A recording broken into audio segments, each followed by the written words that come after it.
Button layouts. The key thing with layouts is to pick something that is comfortable, but most importantly, something that lets you maintain full contact on the right stick at all times. This is why so many players have played on the bumper jumper layout for over a decade. This layout moves the jump to the LB button, which allows you to maintain your thumb on the right stick at all times while jumping and moving. You don't want to be sliding your thumb off of the thumbstick to a face button for actions during engagements and fights. This is also the same reason that a SCUF, Xbox Elite, or something like the Collective Minds Xbox One mod pack are really useful. These controllers all have back paddles that allow you to map face buttons such as reload, switch weapon, and use equipment to the paddles that you can all press without having to remove your thumb from the right thumbstick. Alternatively, there's always the option to claw. Clawing is when you bring your index finger up onto the top of the face buttons, and you use your middle finger for the right trigger and for RB. This is an option a lot of players use, and I used to use it for many years. I, however, have big hands, and clawing for me can be pretty painful after a longer session, so I'm a pretty big fan of the back paddle options. I've left some links in the description if you're interested in looking at any of these things, like the Collective Minds little attachment or an Elite. I'm not sponsored by any of them, but if you do purchase them, the Amazon affiliate links in the description do help me out, which is appreciated if you guys enjoy the content here.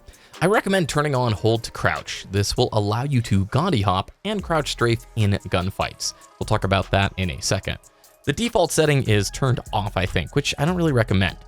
Gandhi hopping, if you're new to the franchise, it's a technique players use at the end of a gunfight when their shield is popped and they're trying to avoid incoming headshots and prolong the engagement for one or two more potential shot strings.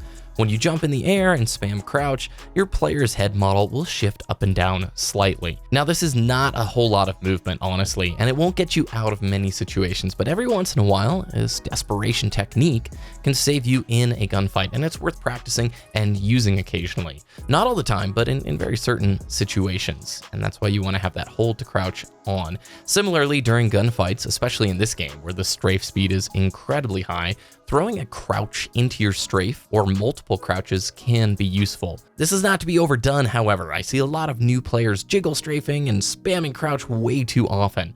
When sprinkled in occasionally, it can really throw off an opponent's shot string if done correctly, but don't do it too much. That is all to say, pick a button layout that feels the most comfortable for you. You can also now remap everything, which is fantastic. Just prioritize keeping your right thumb on the right stick at all times, be it clawing or through a controller like the back paddles. This is a big one, like especially if you're new to Halo. Set the right habits early. It's pretty amazing, again, that you can remap all of these, so don't miss out if there's a particular button mapping you'd like to switch. I personally play on bumper jumper, and I'll be doing that throughout the majority of Halo Infinite. Controller vibration. Some pros use it and some don't. I personally do not use vibration as it tends to distract and apply stress during moments when I want to be fully focused on my aim and accuracy during a shot string. The game gives you all the visual feedback on screen to indicate when you are being shot. Vibration is one added layer to that, but again, if you turn it off, you have all the visual feedback necessary to know that you are being shot. This one, again, is purely personal preference. There are pros who use it and those who do not, and personally, I recommend turning it off, as it can, for some, feel so much better not having the added pressure of your device shaking in your hands while you are trying to make fine adjustments to your aiming. Sensitivity we will talk about soon, as it's complicated, especially with Halo Infinite. Next, a few settings I want to recommend disabling. At the very bottom of the video settings are these options. I recommend disabling your speed lines, so when you sprint in this game, you get these kind of wind streaks across the screen.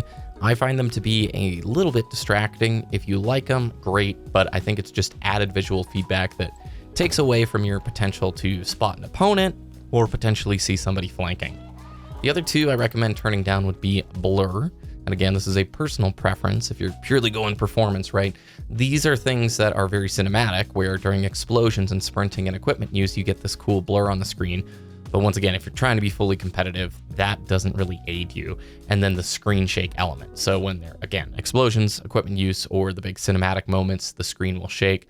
I like having these in here as options, play around with them, but for me personally, I want to just focus on the gameplay.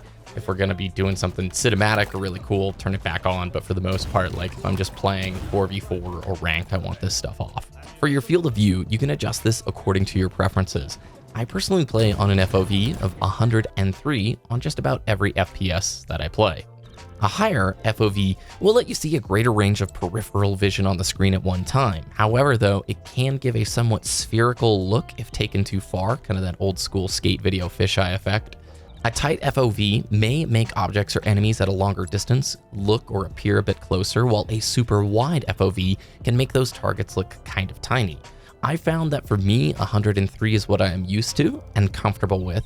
However, after a month, I will update you all with my recommendation long-term for Halo Infinite. I'll be experimenting, basically, with some other options.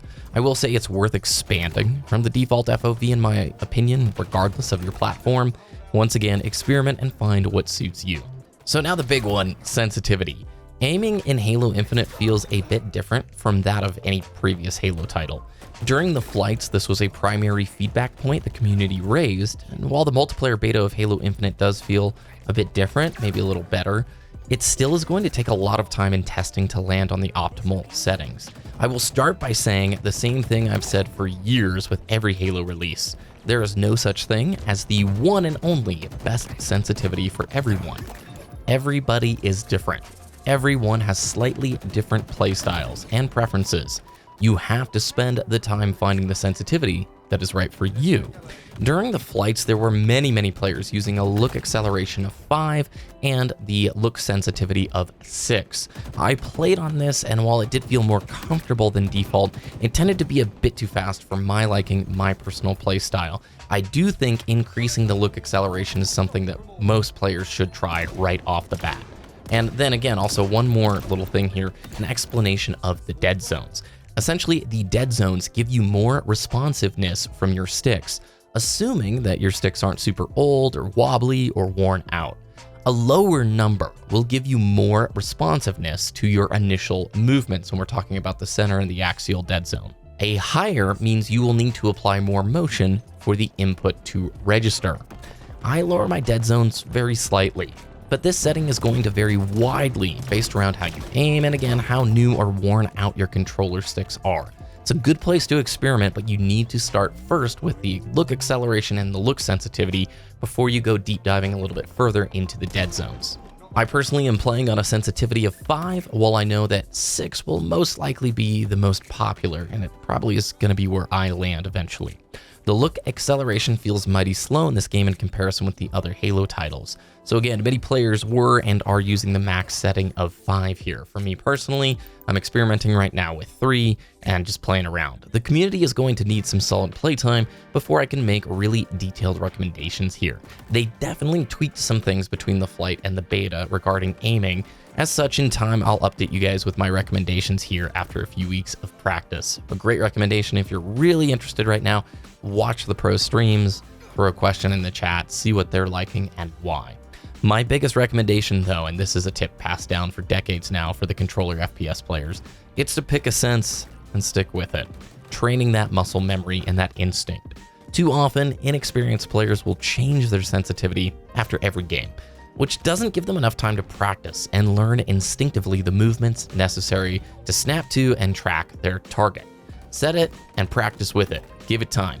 I used to say a long time ago, play with that sensitivity for like 2 weeks before you shift it. But since the game just came out, obviously experimenting more frequently is fine right now. But you will only serve to disrupt your gameplay if you are changing it too often. A great tool to learn about which sensitivity you enjoy and what's working is the theater mode.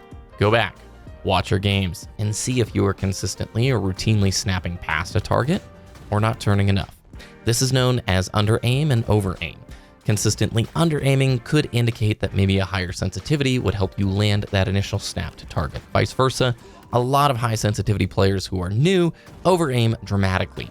Theater mode is one of the best learning tools in your arsenal as a new player, and I'll cover this in an upcoming video. Now that Halo Infinite has a training mode, you can truly practice your aim in a low pressure environment and learn the game faster than ever. In a future video, I'll recommend keybinds for those of you who are playing on mouse and keyboard. I have played both controller and mouse and keyboard extensively in MCC and during the Halo Infinite flights. Right now, I'm finding the controller to be a lot more fun for me personally. However, they both have their pros and cons.